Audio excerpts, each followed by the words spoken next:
Here's the date and time. And here's what targeting truly is. It's being shot with a blast of electrons that violently goes through the walls of your immediate environment and interacts with your biology. It can interact with your biology in numerous different ways, so just saying one different adjective or one adjective is not really what's happening. Although resonance with our cells and frequency seems to be an underlying theme. So what's happening with my stomach right now is it's causing a stomach ache / diarrhea / stomach like soreness. I don't really know how to put it. It's like pressure, and it just feels bad. They can do the same thing to my penis and testicles, but then the feeling is different. When my brain and my head is being attacked, then once again that feeling is different. And so they've got a variety of different feelings that they can generate, but the same thing has to happen for them to generate those feelings. We're either, logically, think this out with me for a second. We're either chipped, right? Or, actually, this is kind of turned into not just saying and or. There's either a chip that is being shot to with radio frequencies or a nanoparticle that is being shot at with radio frequencies that's being excited. It's either an active antenna that was installed in us in the form of a chip or a passive antenna like a nanobot. So what's happening right now is that I'm not going to argue for the people that think that they're chipped. I understand that. The nanobot people, I'm not going to argue that either, because there's proof that both of those things have happened. Now, when people say chipped, it's not like an Apple AirTag.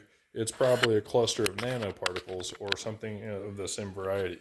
And I've got some clusters popping up in my ears, or it's scarring / microwave damage from this campaign being run on me at almost lethal power levels at the early years of this, while I didn't know really how to protect myself or get relief. So the scars and the burns are still present on my ear that resemble cauliflower. So for the sake of science, for the sake of transparency, here is my ear with the damage from these microwave weapons.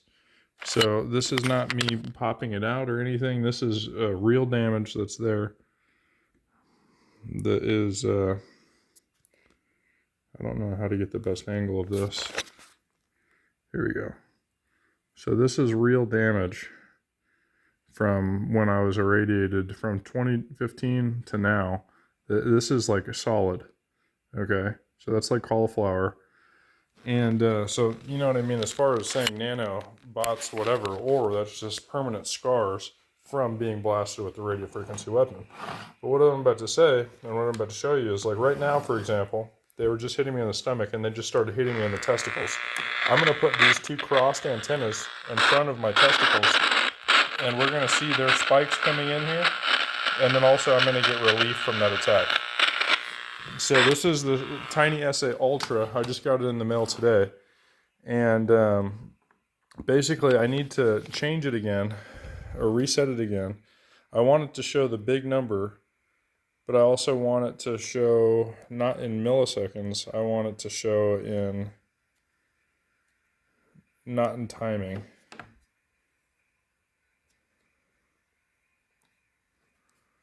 So let me reset this bitch.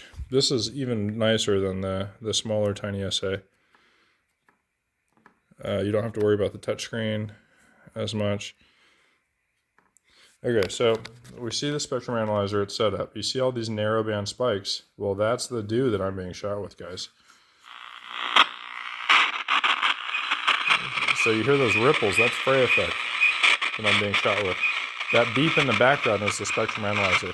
But all that other activity is incoming radar dew being pulsed at me as a discrete weapon. So this blast is what I just described at the beginning of this video. When my head gets hit with this, I hear fray effect. So when this pulse hits me in the ears and the head and the eyes, then I'm hearing that stream of communication. Now, with the way our cell towers are set up in Las Vegas, I'm going to use water bottles to show cell towers. and then a battery is going to be a human being. And I'm going to show you something that is a $1 billion visual, okay? Their cell towers spread out. They don't all have to be the same distance apart. They don't even all have to be in a line. When this cell tower 1, connected to cell tower 2, there was a beam back and forth between these two cell towers. The radio frequency engineers at the time noticed that, hey, all of the sensors that were dependent on a constant stream, we can use that same technology thousands of miles apart from one another. If something comes in contact or in between these two streams of radio frequency, now we've got a person there, or an object, or a living being. So while we're all traveling throughout the city at any point in time, in any place, our location, our distance is guaranteed with math on exactly where we are, longitude and latitude, based on the cell towers tracking us illegally without our consent. This does violate the Fair Claims Act, because the cell phones we paid for, at no point in time in any of those contracts did they say, hey, we're actually laying out the best human tracking system the government could ever dream of, and you guys are paying for it. We're paying for it in the form of our taxes, in the form of our cell phones. And this is how we're attacked also. Any of these towers, or all of these towers, can pulse an energy blast at this person. And like I've been getting to the point where I can see that they snipe in from one angle. You start absorbing this angle, then they start hitting you in the side. They start hitting you in the back. And at my house at 3647, I've got a small cell on my corner at 1854 and a